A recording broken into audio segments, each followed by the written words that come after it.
কিছুদিন আগে যে কাঁচা মিষ্টি আম কিনেছিলাম সেখানে কিছু রয়ে গিয়েছিল ফ্রিজে, তো আজকে ভর্তা করে খাচ্ছি।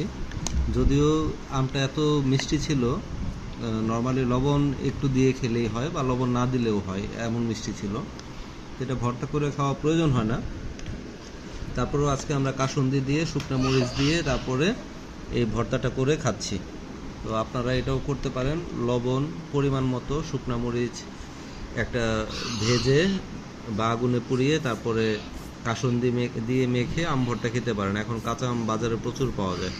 যারা টক পছন্দ করেন যারা টক পছন্দ করেন তারা টক আম দিয়ে ভর্তা করতে পারেন, আর যারা একটু চিনি দিয়ে। ভিউয়ার্স, এটা বছরের প্রথম আম ভর্তা আমাদের। তো আমার চ্যানেলটা সাবস্ক্রাইব করে রাখবেন নতুন নতুন ভিডিও পেতে। Thank you.